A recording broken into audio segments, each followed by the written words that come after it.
الحمد لله الذي وحده والصلاة والسلام على من لا نبي بعده. قال الله تعالى في كلامه المجيد والفرقان الحميد: فأعوذ بالله من الشيطان الرجيم بسم الله الرحمن الرحيم. ربنا وابعث فيهم رسولا منهم يتلو عليهم آياتك ويعلمهم الكتاب والحكمة ويزكيهم إنك أنت العزيز الحكيم. وقال تعالى في موضع آخر: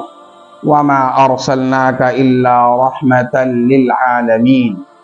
قال النبي صلى الله عليه وسلم: تركت فيكم أمرين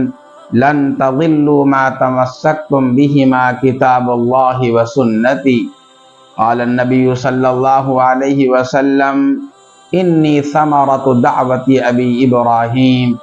صدق الله العلي العظيم وصدق رسوله النبي الكريم ونحن على ذلك لمن الشاهدين والشاکرین والحمد للہ رب العالمین۔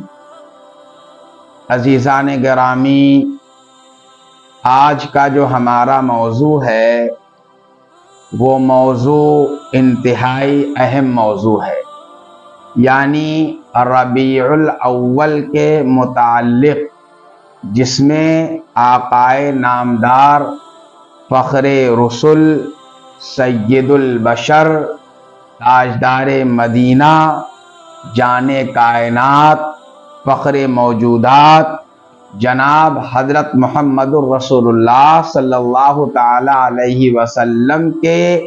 تولد پذیر ہونے کا یہ مہینہ ہے۔ اصل بات یہ ہے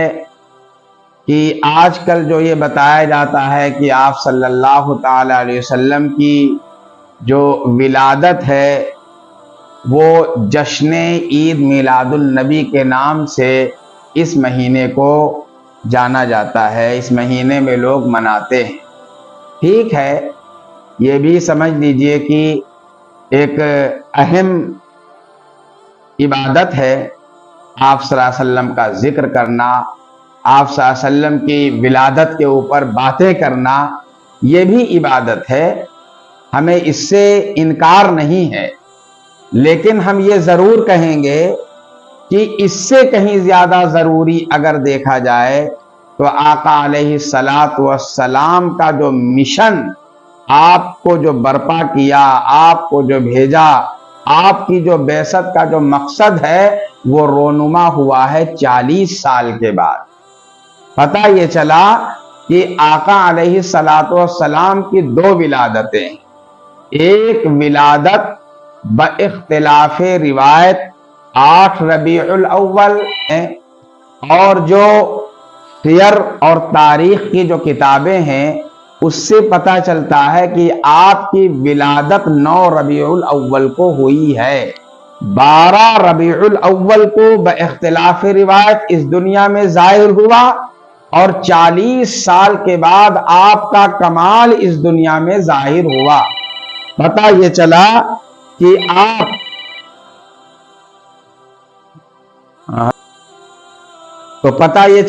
آپ صلی اللہ علیہ وسلم کی ولادت کے بارے میں مختلف روایات ہیں، اور وفات کے بارے میں تو سب کا اتفاق ہے کہ آپ صلی اللہ علیہ وسلم کی وفات 12 ربیع الاول کو ہوئی ہے، لیکن چونکہ یہ مشہور ہو گیا ہے کہ آپ کی ولادت 12 ربیع الاول کی ہے،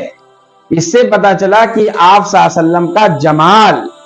12 ربیع الاول کو دنیا میں ظاہر ہوا، اور 40 سال کے بعد آپ کا کمال دنیا کے اندر ظاہر ہوا۔ باختلاف روایت آقا علیہ السلام محمد ابن عبداللہ کی حیثیت سے ربیع الاول کے مہینے میں آئے، اور 40 سال کے بعد محمد الرسول اللہ کی حیثیت سے آئے۔ پتہ یہ چلا کہ دونوں ولادتیں ہمارے لیے باعث مسرت ہیں، باعث فخر ہیں، خوشی کا باعث ہے اگر دیکھا جائے، لیکن جو پہلی ولادت ہے اس ولادت میں ہمارے لیے کوئی نمونہ نہیں ہے۔ ہاں، آپ صلی اللہ علیہ وسلم کا رخسار اس طرح سے تھا، آپ صلی اللہ علیہ وسلم کے ابرو اس طرح سے تھے، آپ صلی اللہ علیہ وسلم کے بال اس طرح سے تھے، آپ صلی اللہ علیہ وسلم کے گیسوئے مبارک اس طرح سے تھے۔ پتہ یہ چلا کہ اس میں ہم تو یہ کہہ سکتے ہیں کہ وہ بے مثال ہے، ایسی مثال کائنات میں نہیں ملتی۔ آپ صلی اللہ علیہ وسلم کو جس سانچے میں اللہ نے ڈھالا تھا، واقعی اس سانچے کو اللہ تبارک و تعالی نے توڑ دیا تھا، وہ بھی بے مثال ہے، لیکن اس میں ہمارے لیے کوئی نمونہ نہیں ہے کہ ہم آپ کے گال کی طرح اپنا گال بنا لے، آپ کی آنکھ کی طرح اپنی آنکھ بنا لے، آپ کے گیسو مبارک کی طرح اپنے بال بنا لے، اپنے ہم گیسو بنا لیں، ہم اس میں ہمارے لیے کوئی نمونہ نہیں۔ اسی لیے قرآن کہتا ہے لَقَدْ كَانَ لَكُمْ فِي رَسُولِ اللَّهِ أُسْوَةٌ حَسَنَةٌ، تمہارے لیے میرے رسول کی زندگی میں بہترین نمونہ ہے۔ اگر نمونے والی زندگی اگر دیکھی جائے تو 40 سال کے بعد والی زندگی، اس میں نمونہ ہے کہ آپ کا اخلاق ایسا تھا، آپ کا کردار ایسا تھا، آپ کے اعمال ایسے تھے، آپ کا رویہ ایسا تھا، آپ کی زندگی ایسی تھی، آپ کے روزے، نماز، صدقات، خیرات، گویا کی معاشرتی جو پوری زندگی ہے اس میں ہمارے لیے کیا ہے؟ نمونہ ہے۔ میرے خیال سے جو حضرات